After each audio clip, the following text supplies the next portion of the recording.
স্বাধীনতা সংগ্রামের বীর সেনানী নেতাজি সুভাষচন্দ্র বসুর 130তম জন্মজয়ন্তী ত্রিপুরা প্রদেশ কংগ্রেসের পক্ষ থেকে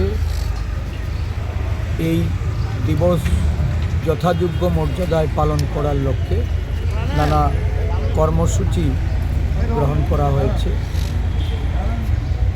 আমাদের সমস্ত জেলা ব্লক সর্বত্র আজকে এই দিনটি উদযাপনে জাতীয় পতাকা দলীয় পতাকা উত্তোলন করে নেতাজি সুভাষচন্দ্র বসুর প্রতি শ্রদ্ধা নিবেদন করা হবে।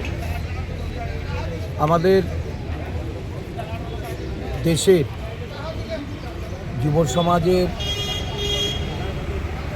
দেশপ্রেমের অনুপ্রেরণা স্বাধীনতা যুদ্ধে অন্যতম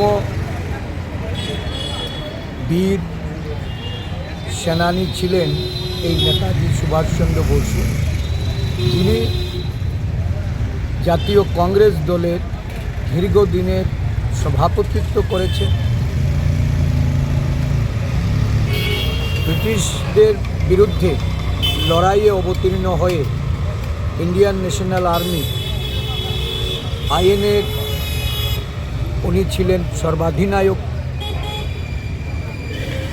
দেশের স্বাধীনতার লক্ষ্যে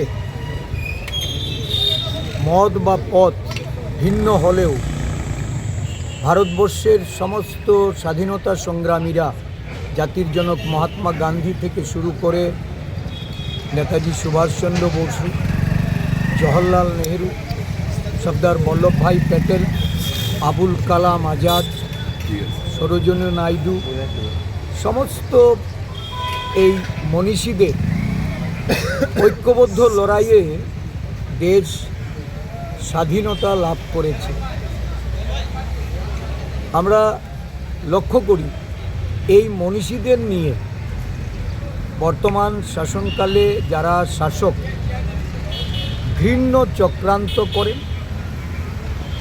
তাদেরকে কালিমালিপ্ত করার জন্য বিভিন্ন মন্তব্য ছুড়ে দিয়ে বিভেদ তৈরি করা, মনীষীদের মধ্যে বিভাজন এনে কাউকে অবমাননা করা, এই কাজে লিপ্ত হয়েছে। নেতাজি সুভাষচন্দ্র বসুকে নিয়েও নানা ধরনের মন্তব্য আজকে দেশের শাসক গোষ্ঠী তারা করে চলেছেন।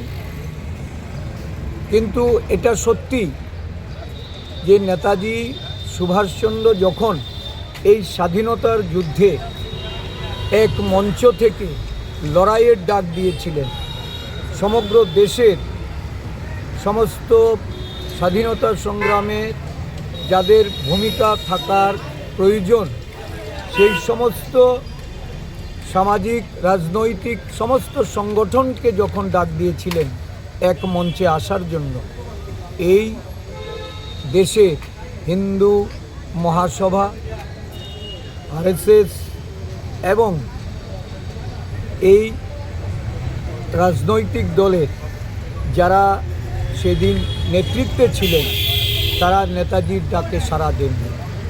দেশের সব কয়টা রাজনৈতিক দল স্বাধীনতা যুদ্ধে যখন নেতাজির পাশে এসে দাঁড়িয়েছে, তারা নেতাজিকে তখন সহযোগিতা করেন। উল্টো এই স্বাধীনতা আন্দোলনে একটা বিশেষ সময়ে এই দল হিন্দু মহাসভা এবং আরএসএস তার বিরোধিতা করেছে। আজকে নেতাজিকে নিয়ে যারা বিভিন্নভাবে প্রচার করার চেষ্টা করছেন, এটা অপপ্রচার, যে নেতাজির সঙ্গে গান্ধীজির মতের অমিল ছিল, নেতাজি নেহরুর মধ্যে মিল ছিল না। আসলে নেতাজি এবং নেহরুজির যে প্রগাঢ় বন্ধুত্ব, এটা নেতাজি নিজে স্বয়ং এটাকে তুলে ধরেছেন এবং সারা দেশের মানুষ জানেন। তো স্বাভাবিকভাবেই বিজেপি যথারীতি স্বাধীনতার আগেও যে ভূমিকা ছিল, স্বাধীনতার পরেও দেশের ইতিহাসকে পাল্টে দিতে ইতিহাসকে বিকৃত করতে এবং স্বাধীনতার নতুন ইতিহাস রচনায় আজকে বিজেপি লিপ্ত হয়েছে। আজকের দিনে এই নেতাজির জন্মদিবসে আমরা শ্রদ্ধা জানিয়ে এই ধরনের যে ঘৃণ্য চক্রান্ত তার বিরুদ্ধে রাজ্যের জনগণ, দেশের জনগণকে একত্রিতভাবে মোকাবেলা করার আমি আহ্বান রাখছি।